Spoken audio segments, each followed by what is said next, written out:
The band's Weather Report and Steps Ahead were major influences for me. And part of this was the great compositions, but also the special chemistry between players like Wayne Shorter, Joe Zawinul, Jaco, Pastorius, and Peter Erskine in Weather Report, especially 1976-1982 period, when that particular chemistry of players was in that group. And also in Steps Ahead, there was Michael Brecker, Mike Manieri, Don Grolnick, Eddie Gomez, and Peter Erskine, and that period, 1980 to 86. The chemistry of these players and the compositions were profound for me and inspiring, and definitely super influential to me as both a player and a composer.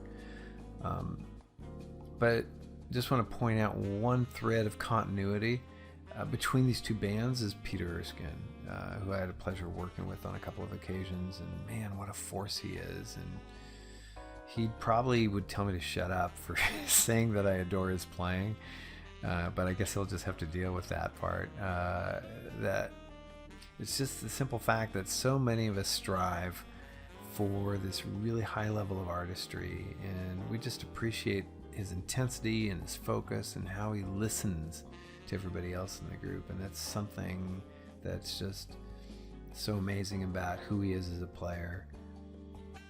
And that sort of interaction among great musicians, it carries across in the recordings of the albums. All of these musicians that I've mentioned, they all have that sort of greatness, and that interaction carries across all the interactions that they have with each other.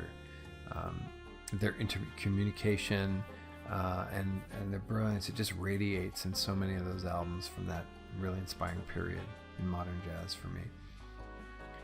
There were also a lot of innovations and influences from these two groups for me. The idea that the role each instrument played within an ensemble, that it could be challenged, and Weather Report was sort of key in that. Having Jaco play a melody on his bass, and then Joe Zawinul or Wayne Shorter would be playing supporting accompaniment.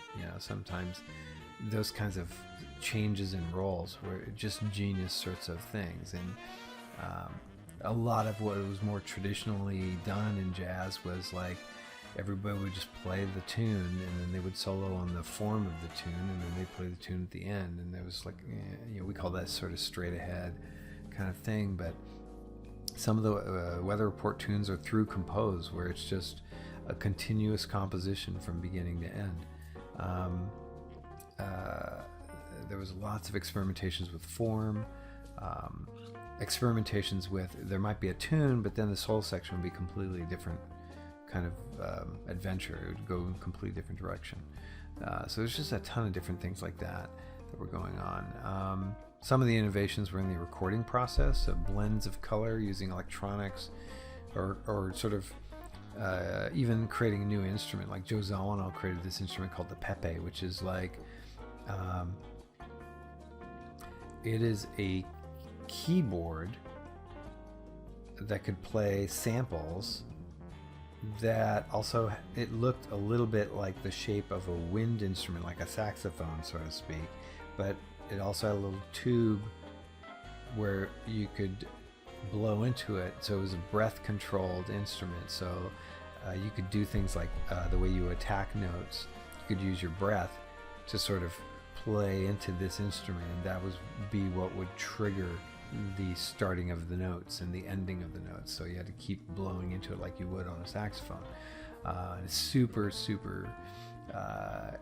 interesting kind of an instrument. It's very unique, and it was just a custom instrument that Joe had built.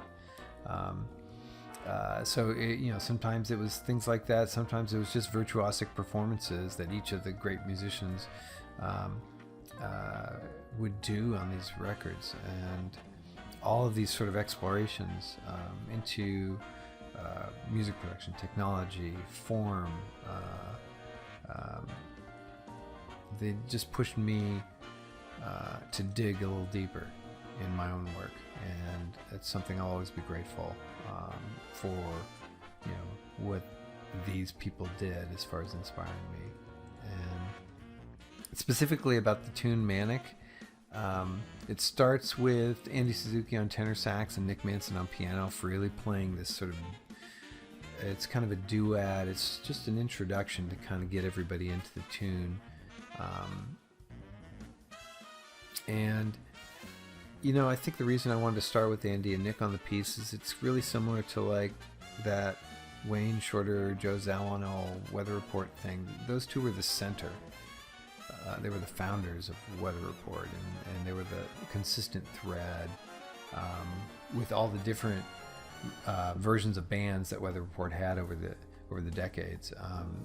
But Wayne and Joe, they were the centerpiece of that. And to start with Andy and Nick on this piece just felt right.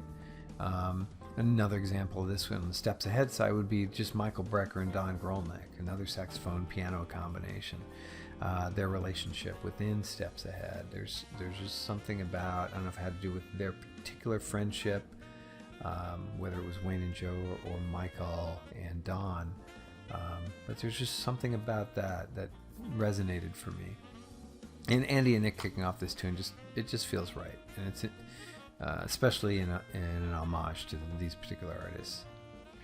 And then harmonically, I'm sort of playing in the same sandbox that you might hear within the works of these two groups. It's more of a modern jazz approach, a lot of shifting chords over pedal points, more post-bebop extended harmonic sequences, a lot of experimenting with form, this particular piece style-wise kind of flips back and forth between this pseudo bossa nova kind of feel and then an insanely fast double time like bop kind of thing, and hence the tune being named Manic is this sort of juxtaposition. It's a very bipolar kind of a thing as far as the piece. But during this sort of blazing up tempo sections, I've written some super challenging lines for the horn sections. You could say maybe not challenging, but super crazy. So some of these lines are really nutty, and I'm just hoping there's not going to be a mutiny with the recording sessions with the players. But even if that happens, I'm still thinking it's going to work out fine, because this piece was really written to, number one, it is playable. That I know for sure. It just might take, a little rehearsal and a little bit of like working a couple of the sections to get it to feel like smooth and kind of work with the idea of what I want to go for. But I also want it to kind of feel like it's almost slipping out of control too. So even if it's not, it doesn't have to be perfect. It has to just kind of have the right vibe to it in order for it to be right. And whatever the guys do on the sessions is going to be awesome. I'm really looking for that. And I totally love this piece. I think it's going to be super exciting. It's going to be very powerful, and it's going to be the opening track on the album.